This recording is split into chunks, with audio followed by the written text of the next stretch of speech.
This episode is brought to you in part by Museum of the Bible and its new worship experience, All Creation Sings, made in partnership with Creator.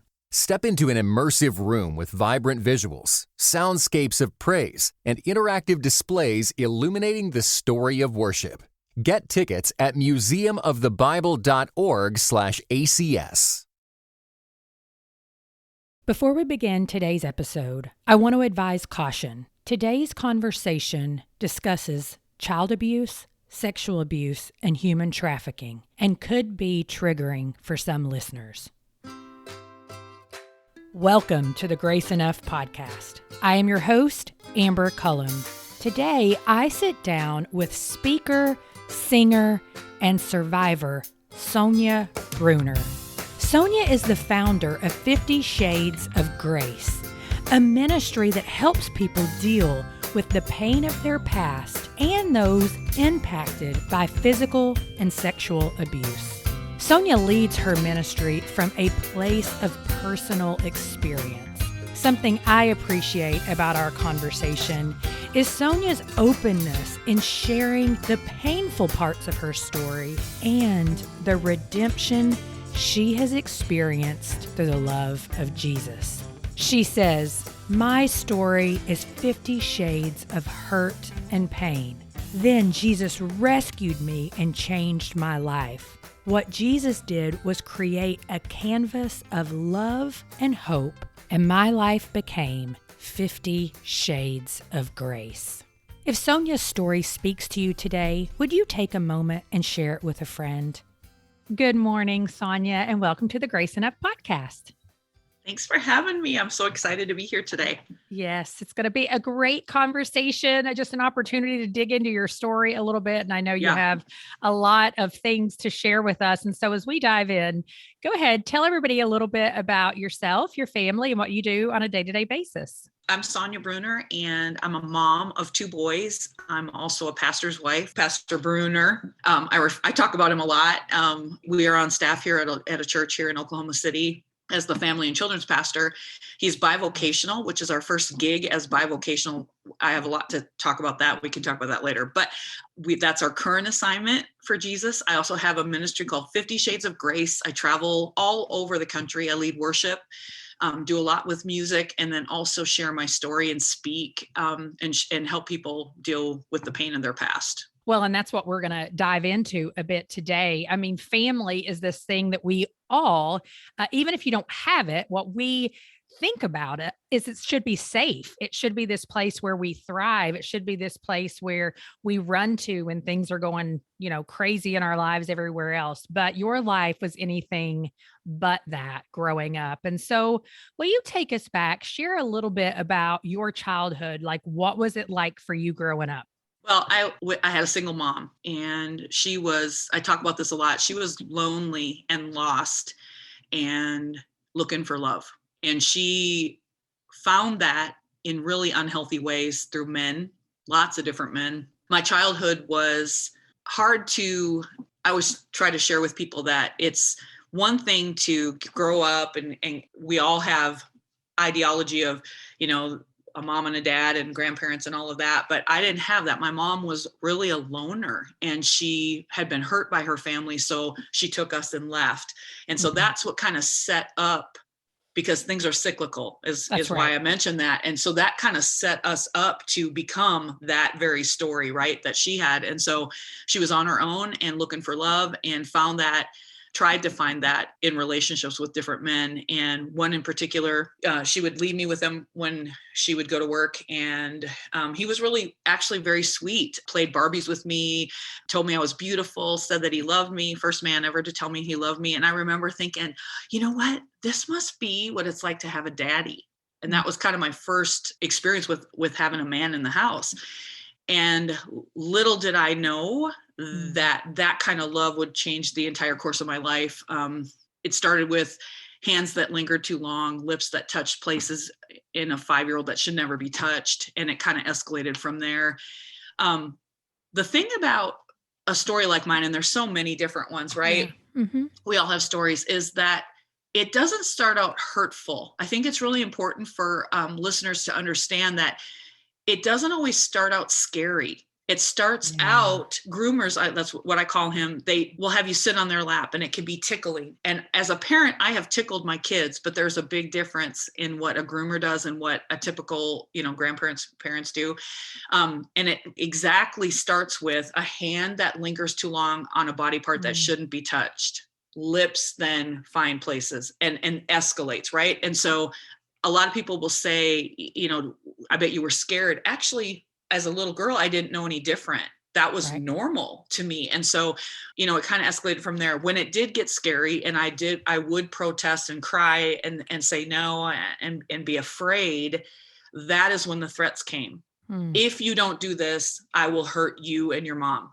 And I remember specifically, my mom had left me with him and she went to work. And when she came back, he purposely picked a fight with her. And I watched him, I bet I was about 5 years old. I watched him pick a fight with her and he beat her in the face over and over until she slumped to the floor. Oh my gosh. And in that moment, when a child sees something like that, it can change your entire being. It can change everything you know. And that's when you make a decision to survive or to just crumble. And so I'm a survivor for sure. Yeah. And it was in that moment when he looked at me and said, you did this, this is your fault. I knew that I was going to do whatever he said. And that's how my life went from 5 on. And so I learned really quickly that love hurts and it's probably not real. And if it is real, it's going to hurt you, right? And so I remember describing it this way. I remember feeling stripped of human emotion. Gosh. So my childhood was stripped of human emotion. I was no longer human and I needed to do that in order to survive and to get through what I did. And I remember my lowest point came when I was probably 6 years old at this time. So a year had been going on where I thought everybody's households were like this. I thought everybody went through that. And he sold me to other men who paid to have sex with me. And in not your just own one home? Actually, no, I can't remember ever being in the apartment that my mom and I shared. He would take me to the place that he lived. And then they would come over from there. But see, so many women who are in dating relationships that have kids will do that. They're just trying to make it, right? They have a job and there's their partner, their boyfriend, and they leave the kids with them. And I'm not saying everybody, because I never want to put everybody in the same pocket, right? But that is where trouble can start, is somebody who is not related to that person, somebody who's not hasn't been in the picture very long, unless you know that person really well and they've proven themselves to be their character and who they say they are, things can happen. So that's where that took place. And I just remember I had this one gentleman, I share this story because it just is such a picture, because I still to this day will have people come up to me when I share my story, and I speak all over, right? They'll say, I just never knew this was happening. And I'm an American girl with all different walks of life. Every color of skin hurt me. Every walk of life, every age bracket hurt me. We want to compartmentalize things like this because our brains can't really handle it, right? And so we want to just say, well, it's because of this, or it looked like this, or this is what this is. Only a certain type of man or woman would do this to a kid. We can't really do that because it was all different people for me. And I remember one specific time, there was a gentleman there. He actually was very handsome. I remember specifically thinking, oh, okay, someone's nice here. Somebody's going to be nice to me. And he looked me right in the eye, and you could see the torment in his face. You could see the turmoil, and he took off his t-shirt and he covered my face and then raped me. Oh my gosh.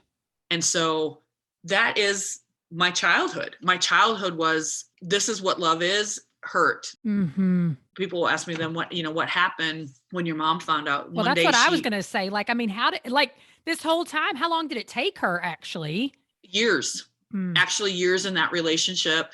And what was so hard is he was abusive. He beat her a lot. Even though she didn't know this was happening to me, she stayed in a relationship that was not healthy herself. And so, there's so many question marks, right? And we all have reasons why we do what we do. But I remember her asking me one day out of the blue, she said, is this man hurting you? And I said, yes. And I never saw him again. Although that sounds great, it didn't take very long. And she blamed me for ruining her chance at happiness. Oh, That was the wow. love of her life. And so she blamed me. You're a dirty girl. You asked for it. You must have seduced him. Okay. I'm about 9 years old at this time. So it's been happening for about four years. Mm. I don't even know what that word means, right? Mm-hmm. I have no idea what seducing a man would be, That's right. right? But she twisted that in her head and then blamed me and then beat me. And that's when the beatings and the abuse from my mom at my mom's own hands started with me. And just, I mean, all I heard as a child was, nobody will ever love you. Mm. You're not worth anything. You're a dirty girl. Only dirty girls have stuff like that happen to them. So there was an intense, firm belief that I had done something compared to the other good children. I had done something that was bad because only bad girls do stuff like that. Even though that stuff was done to me, but it in my brain, it translated to, I must be bad because I did that. Well, absolutely. I mean, that's the way the human brain oftentimes works, right? Like Right. we take on what people who are supposed to be caregiving for us, whatever they're putting on us, we do take that on. I mean, that forms our very brains. And so Exactly. you said my mom took us. Did you have siblings in the home with you at this point? No, and to my knowledge, I've never had a brother or sister. There are no other kids. So I'm an only child. This episode is brought to you in part by Beyond Ordinary Women Ministries, which prepares Christian women for leadership. At BOW, we believe that every woman is a leader because she influences someone. So, whom do you influence? Do you mentor a woman? Serve in the workplace? Or do you lead a small group, teach the Bible, or even lead an entire ministry? No matter who or how many you influence, our free online resources will help equip you. Our videos, podcast episodes, and articles from experienced women leaders will encourage you and perfect your leadership skills. They offer wisdom for dealing with ministry pitfalls, current biblical issues, health for your own soul, and insights for shepherding others well. In addition, BOW offers Bible studies designed to connect women of multiple generations. They provide a challenge to both women new to the Bible and those wanting to dig deeper. Be our guest and browse all of our free resources and low-cost Bible studies at beyondordinarywomen.org. You get to 12 years old, and I know it sounds like your mom didn't beat you, didn't do any of those kinds of things until you were 9. And then 9 to 12, it was mainly just you and her. Right. What took place that set you free from this obviously severe abuse that you're experiencing? So back in those days, we would have telephones that had cords or receivers. You could twist off the cord. And that was one of the ways she would go to work, but she'd keep me in my house. And I was not allowed to leave we had a 2-bedroom apartment.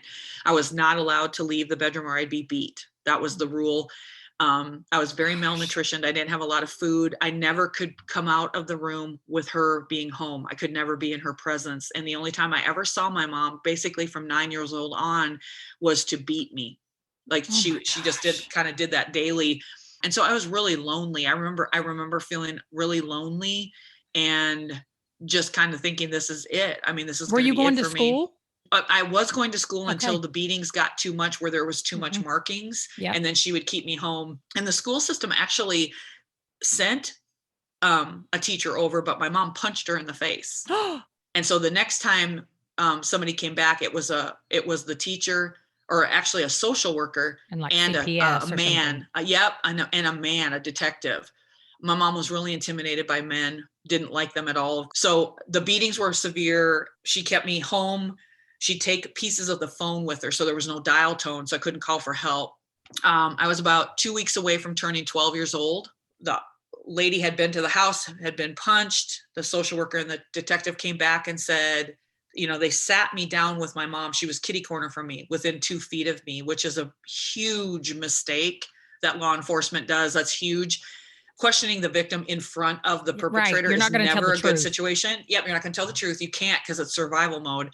And they said, is she doing these things to me? I said, no, which led to an additional 6 or 7 months of abuse at her hands. And the neighbors, we lived in an apartment complex, and the neighbors could hear her throwing me against the wall. They could hear it. They could hear the abuse going on, and would call the police. And so it was severe. I remember I was sitting on my bed. She had been in to beat me really bad. I was hurting worse than normal. So I'm almost wondering if something was sprained or Right. not broken, but sprained for sure. And I said these words out loud: God, if you're real, help me.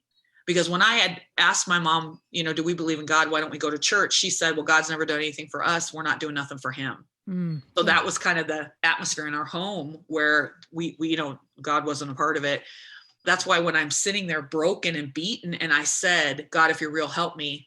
The very next day I was starving at this point. So I snuck out of my room to try to find something to eat. And for some reason, I looked at the phone. Mm-hmm. For some reason, I looked at the phone and I went to the phone and I heard a dial tone. Oh, wow. I called the police. 11 years old. I called the police. Yeah. And I was little. So when the lady said, I said, is Detective Wakefield there? She said, no, I'm sorry. He's on a call. I didn't know that my situation was an emergency. Oh. I just think that's so precious because I was trying to be grown up. I was trying to be polite. And I left a message. But here's the problem. What's going to happen when my mom comes home and the phone rings and she sees I've been out of my room? Well, I'm going to be beat. That's right. There's no doubt about it. So I left a message and went back to my room, and basically I waited to die. And the reason I pretty much knew as a kid that I would die at her hands. I just knew it. I felt it deep inside. So I was like, I think that's what's going to happen. And I'm so sad to say that I was okay with that because it was better than how I was living. So that just kind of tells you what was my childhood like. Yeah. Very hopeless, very desperate, very sad for sure. And so she comes home from work and the phone rings and I hear her voice say, Sonya, your friend is on the phone. Oh no. And I'm like, she hasn't talked nice to me in years. So I was like, okay, ooh. So I go out, I answer the phone and I have this big fake smile on my face and I hear his voice, Sonya, are you okay? And I said, no. And he said, I'll be right there. So I hang up the phone, and the miracle is she didn't say a word to me. She was really hateful with her words. She didn't say a word to me. She didn't lay a hand on me. Oh, wow. I went back to my room and I sat on the bed. 5 or 10 minutes later, I hear this big commotion at the door, a lot of cursing going on. And all of a sudden my bedroom door flies open and it's Detective Wakefield. And this boy was big. He was probably a good 350, 400 pounder. He looked like Hulk Hogan with the mullet. Right. And there he stood in the door. I mean, I share this a lot because I'm so pro law enforcement, big time. And he stood in the door, Detective Wakefield. And this is what's really important too. And I'm so glad you're videoing this too, for those of you that can't see, sad for you, but it's really good. This is the picture of Jesus. And this is how I started this whole thing. I'm broken and battered. I had just called the police on my own parent. Nobody loved me. Nobody cared about me. This guy comes in. He didn't have to say a word. He saw me for who I was. I didn't have to do anything. All he had to do was this. Reach out there. And all I did is this. Yeah. And that's the gospel. That is the gospel. People think they have to do things and jump through hoops and clean up and do this and do that. That's not who Jesus is. You could never clean up enough for our God. That's right.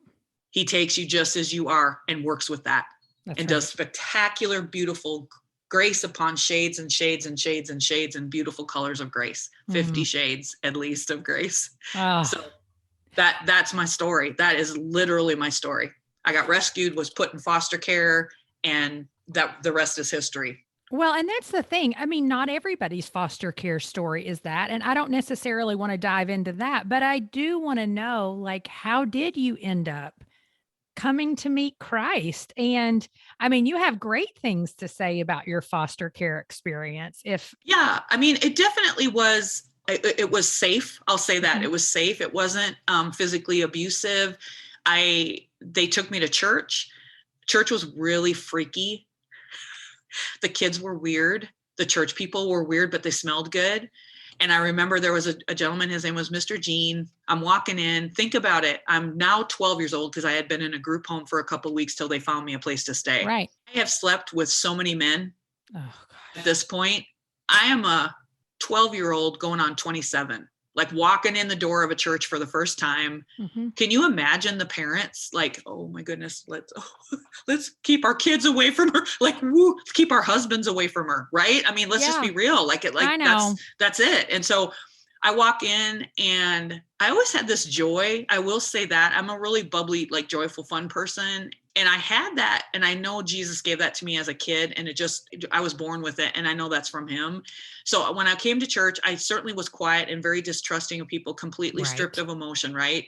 But there was Mr. Gene, and Mr. Gene looked me right here. His eyes never lowered below here. He was an older gentleman.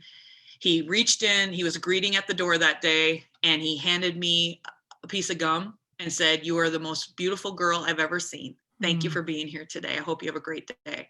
And that was it. I went to the youth group. I went just going into 7th grade. If that wasn't the hardest thing ever, hardest time in your life to be transitioning from what I went through to, I'm telling you, it's a miracle I'm even like here today. But I went to this event with our youth group, and it was the guy who wrote Crossing the Switchblade.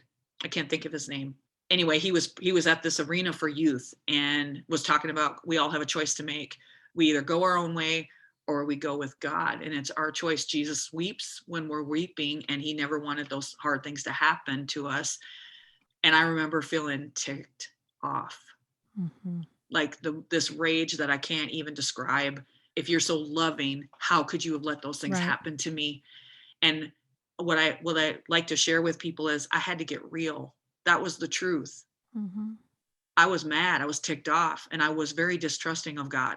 I mean, is he even real? Because how would you if he is God, why would he let that happen? And I told him the truth. That's the first thing. I think the biggest thing, the success to my relationship with him is I told him the good, the bad, and the ugly, the truth. It's the best way to be.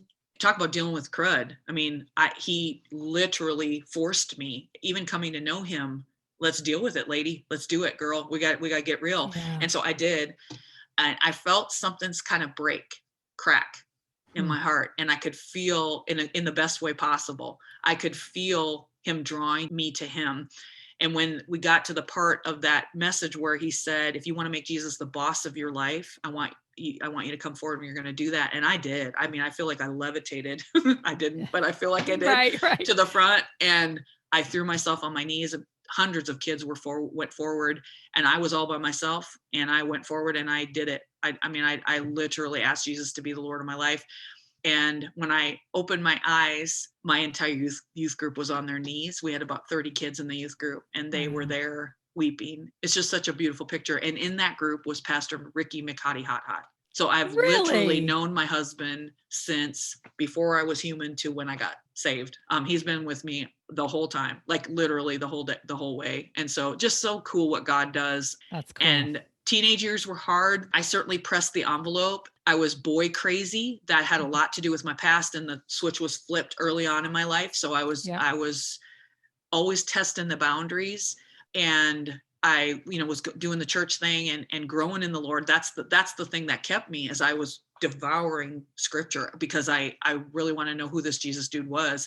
And it really did change my life, but I still had to learn. He had a lot to reprogram. This is what love is. This is what it isn't, and healthy boundaries. And this is what a lady in Jesus looks like and acts like and does. These are the things that will help you to grow in a spiritual way. These are the things that could hurt you if you pursue them anymore. And I had to learn all that, right? I had to learn what a family looked like, a mom and a dad. And I learned that through my foster home to some degree.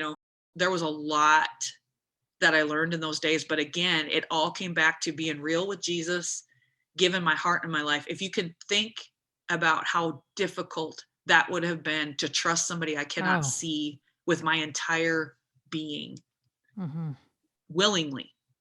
Usually it was forced upon me, right? It was taken from me, but I willingly gave it, which is what Jesus demands. And he could work with that. Did you stay with the same foster family until you aged out of foster? Until I was 18. Yep.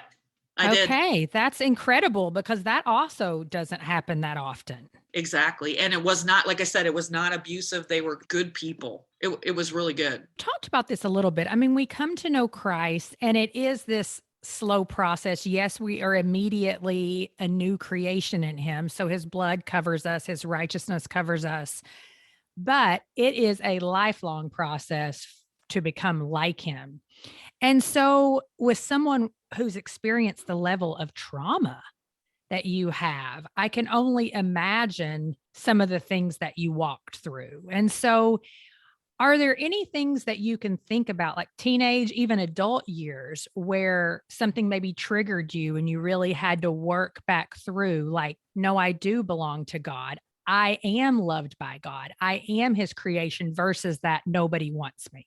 Well, I'm just going to tell you, I'll be 53 in June, and I Still still working work through through it? that. Yeah. That's my, that when Satan, I'm feeling good and I've had a lot of success in ministry and I'm doing really good and people are getting saved and it's powerful and it's fun and it's cool and it's hard and it's exhausting and all of that. Right. And I can be feeling really secure within myself. Yep. And that's not always a bad thing, because I do acknowledge that Jesus, it's because of him, right? So it's Right. not being hoity-toity, but I can be feeling good. And I feel like that is when Satan goes, oh, no, not today, and messes with me. And so I'm no different, right? That's I worry right. about what I look like on camera. Stupid stuff. I worry about, am I a good mom? That's one area yes. in my life that I never let myself off the hook. And being a mom was a really big miracle in my life. I didn't abuse my kids. I didn't hurt them in any way, mentally, physically. I had them in church. They've had a mom and dad who have served Jesus their whole lives. I tried to do the right thing. And I'm learning, I have grown kids now. One is 23, one is 19, and they are their own people. That's right. Just as Rick and I were, just as you were. They have their own choices. This idea that you and I are in control is the biggest lie we allow ourselves to believe. I know. And it's so Moms frustrating, right? Yes. You're Moms are super bad at that. We think, okay, we're running the household. We decide if we go to Christmas at grandma's, we do this, we do that. It's delusional to think we're in control. To answer your question, I still struggle with that. I can go and share my story and preach the gospel, share the gospel with a crowd of people, and people get saved. And I know we don't save anybody. I'm not saying that I do, but no, I know. Feeling really good. And like it. this, God, I saw God use my story today. I saw him use that and feeling really good in that. And then I think, you know what? I don't know if I said that right. I don't know if I did that right. I don't know if my response was correct. You know what? I should have done this. I should have and I start ripping it apart. And women are so guilty of that. Men do it too, but women are especially hard on themselves doing that. And so I'm always looking for that. And the other side too is I carry, and this is something I don't really talk about very much, but I carry a lot of people's stuff. I carry husbands' stuff with their wives. I carry wives' stuff with their husbands. I carry teenager stuff with their parents and their boyfriends I carry, because why? Because I'm a safe place to reach out to and share their stories with and share what's hurting them, because that's my ministry. That's what I do. So they reach out to me and I carry a lot of people's stuff. As I've gotten older, I've had to learn how to set healthy boundaries for myself. When I speak to people, I don't let them go on and on. I set time limits to it, but I learned that from one of my pastors that has a psychology degree. And he said, you're going to kill yourself if you do this. If you just let neuro overload. Yep. You're going to take 2 hours of your time when you could talk, they could say it in 30 minutes or less. You need to do that. So stuff like that I've learned. But I still doubt myself. I still think, and it's the thread, like Rick always tells me, your story isn't a chick story, Sonya. Your story is, I just want somebody to love me. Won't somebody really, truly love me? And he said, I grew up in a Christian home. That's my husband. I grew up, but I never felt good enough. Yep. I wanted to be loved just for who I was. And he said, your story, that's the common thread. I just want to be loved. That's really the power of the story, because not everybody's going to have a story like mine, but everybody will have a story. And it's not a competition. That's the other thing. People will say, well, I don't have a testimony like yours. I hate that. I mean, I literally want to throw up when people say that to me. I do too. Because I'm like, listen, be glad if you were raised in a place where you were loved. That's right. Yes. I would kill for that. And in fact, I'll even say to my boys, you have no idea. Yeah. Mom could go to prison and I would thrive. You boys who have grown up and don't have any street smarts would not do well in prison. And we just laugh hysterically over that, because it's kind of true. Like mom could rule that place, because I had to. I'm a scrapper. Like I had to learn that. I'm being silly. I probably couldn't handle it, but I'm just, you know what I mean? It's like, I do know what you mean. praise the Lord that my kids never had that. That's right. Their hardest thing was if their friend would let them play dodgeball or not. Like their hardest thing, you know what I mean? And so praise the Lord for that. That's right. A praise, right? That is a praise. Well, and I mean, your salvation story may not be this big, but you never know too what may happen in your life down the road. I mean, I've seen some people who they're like, we had nothing ever happen to us. And then, oh my gosh, this happened. And it's like, not that that's the only thing God can use, but God does. I mean, he uses everything from the tragic story to I mean, I grew up in a safe place. My parents weren't perfect, but they apologized and they loved me. And that was awesome. You know? And how much faith does it take to follow Jesus longer? I know. Okay. So you grew up in a Christian home and you asked Jesus into your heart at 7. It's not a competition, because guess what, folks? If it's a competition, Jesus wins. He had no sin. He did nothing wrong. And everybody who said they loved him betrayed him. Yeah, they turned their He back, wins. If we're going to have my life is the hardest game, he wins. Because I'm telling you, my story's hard. Hello, I lived it. I totally know it's hard, right? I lived it. There are so many stories like mine. Yeah. 1 in 4 girls, 1 in 6 boys have been sexually hurt by the time they're 18 years old. It's 1 in 4 for girls, 1 in 6. So let's just bring this into perspective. And the bottom line, hurts. It doesn't matter what kind of hurt.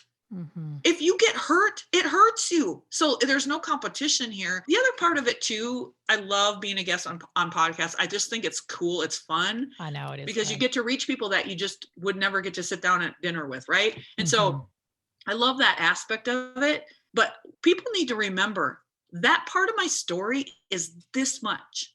Yeah, it's small. What God has done and is continuing to do is this much. Okay. Yeah. And that is the beauty of who Jesus Christ is. He takes this mess and makes it something not in and of ourselves, but we get to be on the team. We get to see God do miracles every day. And so people always say, well, you're so sold out to Jesus. I really am. He saved me from a lot. Yeah. He saved me from a lot. I mean, I was a mess. He literally saved me from so many things. And so I had a lot to be forgiven of. I don't know. People say, well, what would you be doing if you weren't doing this? I have no idea. It's my heartbeat. It's my passion to share Jesus with people. And so, I just don't know what I would be doing. Well, so how did you decide on 50 Shades of Grace? I just love that. It's such a great name. Thank you. Okay. So I would love to take credit for it, but I mean, it's brilliant. I'm not going to lie to you. It's brilliant. So in 2014, I got really sick for a week. I don't remember what it was, but I was really sick. I don't get sick a lot, and I got sick and I was in bed, not eating. And God began to stir my heart and deal with some things about my marriage, some idolatry that I had going on in my life, just some really eye-opening things, some abuse parts of my story that I hadn't given to him. With. Mm-hmm. Yeah, I was like, we're going a butt kick and deal with crud boot camp. That was probably the first one, was mine. And I remember I journal a lot. That just helps me. I'm a writer. I process a lot with writing. And I was writing all this down, which I'm so thankful for now, because I look back and I think, oh God, you're so good. But he gave me the name. This is what you're going to do. You're going to go to Rick and you're going to get this right with him. Okay. You're going to give him, there's some stuff you've been holding back from him. You're going to give it to him. What are you talking about? So I had to be obedient for that. And he wouldn't let go of it. Like I had to do. That's funny about Jesus. He won't let go. Oh no. He loves us enough to not leave us where we are. Mm-hmm. What we all deserve is hell, but he loves us enough to not leave us there. That's right. We have to trust him. And not just literal hell, but like hell on earth. I mean, that's it. That's the thing. Sometimes I'm like, listen, Christ is so much more than just salvation for eternity. And that would be enough. Yes, exactly. But he's also, he wants to set us free from our hell now. Yes. Oh, that's so cool. Yeah. I love that. And so, I had some stuff to deal with, but in that week, he had given me specifically the name. I had been doing ministry forever, and he changed it completely. He said, you're going to do this. You're going to host your own show, and you're going to change your website. You're going to change all the stuff. And this is what you're going to focus on. And it was then I wrote the words 50 Shades of Grace. And I was like, are you insane? dude, what are you doing to me? The Christians are going to, I'm going to be burned at the stake over this. This is not cool. Like, this is not good. And I have heard so much junk from people who are Christians that say, you're glamorizing, you're highlighting the world and you're glamorizing it and you're selling goods in the temple, basically making money off of what the world is selling and twisting it to make it for Jesus. First of all, I'm not wealthy at all. Right. I work hard. I have like 50 jobs just so I can keep doing ministry. And so does Rick. That's our heart. We're going to keep working until he tells us not to. So number one, we're not wealthy people. Number two, I am not smart enough nor cool enough to come up with something so brilliant as that title. And then the movies and the books and all that. I mean, the books might've been out, but I don't know, like, that all that stuff came out. And so I look back on that and I think, you are so good. And it got really popular after that. And when I looked up on the internet, there was nothing with that name. Now there's several sermon titles that there's several things like that, but it doesn't matter. I mean, I've literally been doing this since 2014. We relaunched the website, everything, and it's just been crazy fun. Well, and when you think though about 50 Shades of Grace, like what comes to mind? Because when I hear that, yes, I mean, I hear that it's kind of trendy and it's a spinoff, but I mean, I really think about grace and how cool it is that there are different types of grace that is poured into our lives, some daily, some circumstantial, some eternal. I mean, all of these things. So what do you think about when you hear Shades of Grace? Well, I actually wrote one of my first blog articles on the new website was entitled Why 50 Shades of Grace. And here's what he told my heart. And I am a mess, right? I'm a mess filled with sin. Some of the crud happened to me. Some of it I chose for myself, right? Yep. So this is who we are as human beings, flawed, sinful, fleshy. And what God does is he takes those shades and he makes it this canvas that's beautiful. In spite of the ugly sin and that, he makes us this beautiful thing when we surrender and get real and be honest with him. For me, I have no idea what the author of the other stuff wanted to convey or was trying to convey. And I honestly do not have any judgment or anything about any of that stuff, the world stuff. What I will say about, for me, is part of that title is, this is what the world says is cool. This is what the world says is important. 50 Shades of Grace is a complete opposite to what the world is saying, with firsthand knowledge of this is what's bad and this is what's good. And the common thread is grace. And that grace comes from Jesus. And it's not just 50 shades, it's 5,000 shades, it's 5 million shades, right? But at least 50. At least, at least 50, at least 50. That's right. And so that for really is the heart behind it. And again, I haven't met anyone who hasn't struggled in their life or hasn't made bad choices or whatever. I mean, I haven't met anyone. And 99% of the people that I work with that reach out to me, share their story, share their heart, are struggling because they have crud that they haven't dealt with. Yeah. And part of the shades of grace is the crud that happens to us or that we've chosen. It can just layer, it just adds layer upon layer, right? And when Jesus gets a hold of that, then it becomes this beautiful thing that we never even saw coming. We didn't even know that could exist, but he did. That's right. And that's the beauty of it, choosing his way as opposed to what our flesh or the world says, yeah, but this is really cool over here. It's choosing his way and then watch what he does. Yeah. That's I think the biggest, coolest part of my story is watch what he does. He's just such a and I think too, like, when I think of shades, I almost think of this canvas, like you were talking about, that, I mean, he is coloring with his grace over time, and that just adds a depth to the beauty, right? Because like you were talking about earlier, with trauma that just can trigger you back into something, and then you have to start working through like, oh, dang it, I thought we were over that, Right, but Yep. the Lord in his kindness will a lot of times walk us back through things to show us like, well, no, we really need to still kind of flesh this out. And, he does, he just keeps painting on his grace and his kindness that we sometimes don't even recognize. Absolutely. I call those moments duct tape moments. And I've had several over the years that he rips the duct tape off now. Now, Lord, now we're going to deal with it. We're going to talk about this. Yes. There's some stuff yep. we're going to talk about some stuff that's buried way down deep. One of those moments for me is when my oldest was born. My first child was born.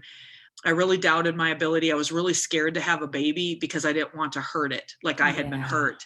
And just the thought that I could be what she was really, what my mother was really debilitating, to be honest with you. Yeah. And it was my sweet husband that said, you are the mom, specifically you, that he chose for these kids. And it really has stuck with me all these years, because that's true. He's not a dummy. He doesn't make mistakes, right? And the other thing was, when he came into the world, I remember they took him to the nursery, wherever they put him, and they took him away. And I sat there crying, and I was alone, I think in the restroom or something. And I cried and cried and cried. And it was the grief of, why didn't I have somebody crying for me when I was born, wanting me so desperately, so in love with me, so prayerfully prayed over me before I even came into the world. Why didn't I have that, God? Why didn't I get that? That was a duct tape moment. I had to deal with that hurt again. Right. Yeah. Because the reality is, if you're the perfect chosen mom for your kids, then your mom is that for you. And that's a hard thing to wrestle with, right? So good. Yes. So good. And even in my story, when I'm sharing, that's so good. I've never heard that phrase like that before. It's really good. Even in my story, I'll say, Jesus was without sin. He had every reason to, not forgive us. And I go through this whole list of things that Jesus did. He could have come and summoned the angels and said, get me out of here. Yeah. These people aren't worth it. Why did he do it? Why did he hang on the cross? Why did he take it? Why did he just hung on there and took it? Why? For a little girl who was being raped and tortured by a man and men, and for the girl who was being beaten by her mother. Yeah. And for that man that raped and tortured the girl and the woman who beat her child. And there's always this gasp in the room when I share that. It's the truth. And that's hard. And people say, how could you follow a God that you're okay with that? To be totally honest with you, I don't know how I'm okay with it. It's it's a peace in my gut. It's a peace in my heart that transcends everything. I've forgiven my mother. I've forgiven the man that hurt me. I forgave the men. I had to work on that. It wasn't just a flippant. I don't say that flippantly. People say, well, Sonya, how do you forgive? How do you move on? I just can't move on. I'm mad at my parents. My siblings, whatever it is, my spouse. And I always say forgiveness, and this is what I've really learned, is forgiveness means that you look at the pain. You really look at it. Nobody wants to do that because they think, I don't want to go back there. I'm fine. Are you really? Because I don't think you're fine. You're not responding in a fine way, right? And so you look at the pain, you look at it, and then you release them from the debt that you think they owe you. And that's what Jesus did for me.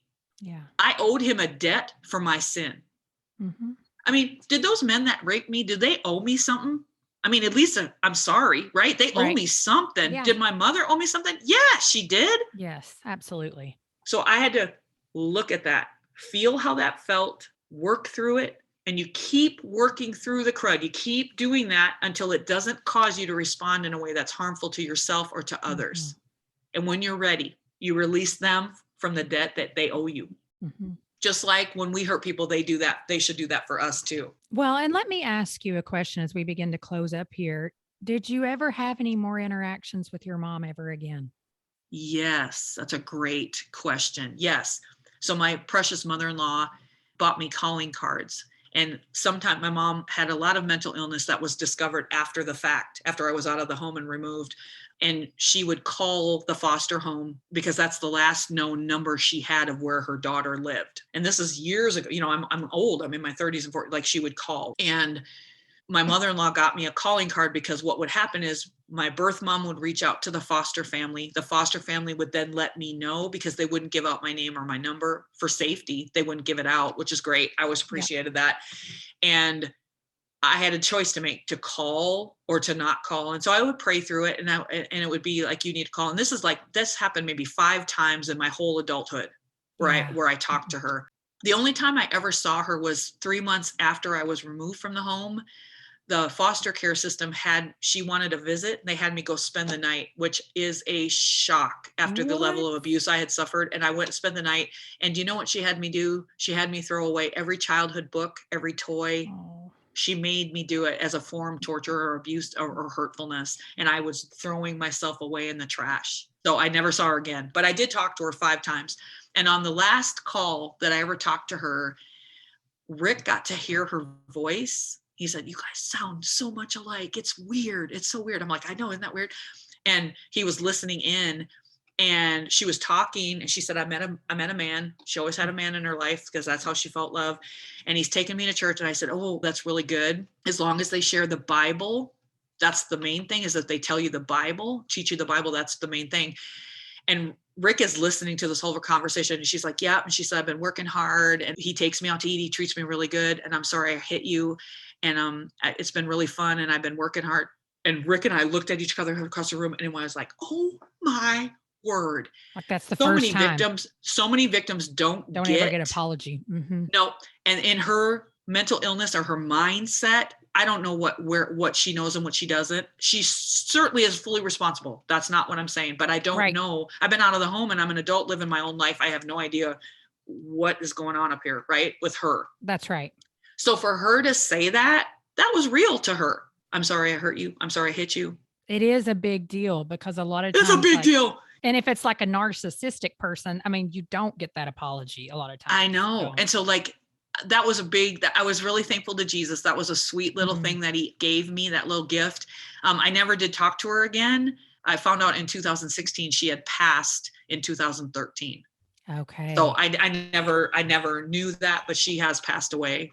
Well, let's close with this. Your show is Crud Talk. Tell everybody where they can find your show and a little bit what they could expect. So Crud Talk I've been doing a Facebook Live video podcast for 2 years.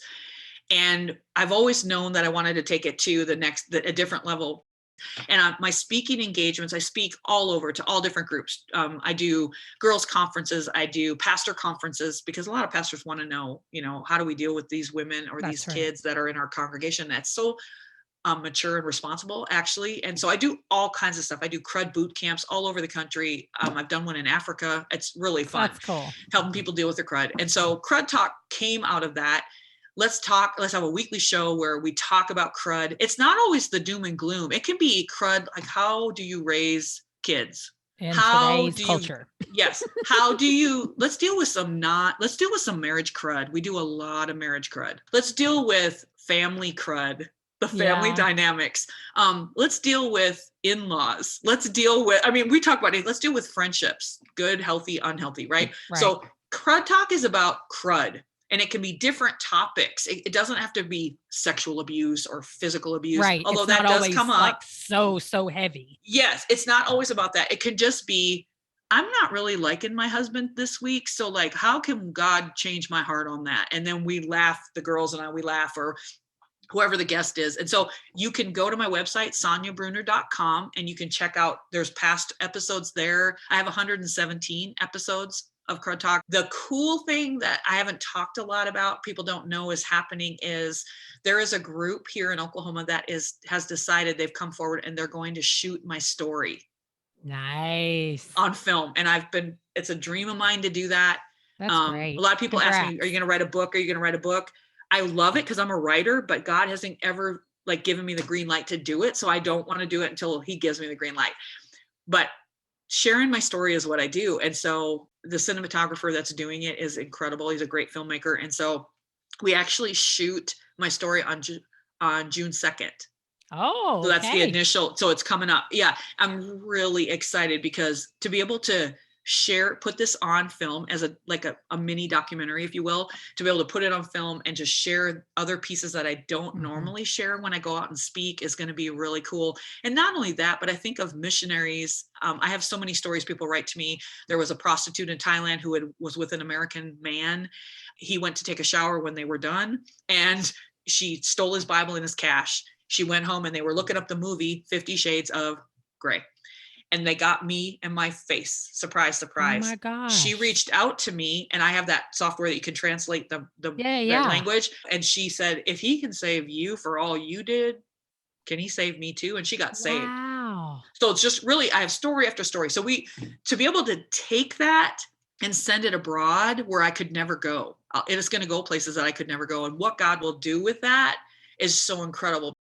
Well, thank you so much for being here with me today. I love the way, honestly, that you see people with hard stories all the time, but the way that you are allowing God to use your hard and your good is, it's an encouragement as a fellow sister in Christ. So thank you. Oh, I love that. Thank you. Thanks for all you do too. If you enjoyed today's episode, please share it with a friend and take a moment to rate and review the podcast on your favorite listening app. Thank you for listening to the Grace Enough podcast. Tune in next time.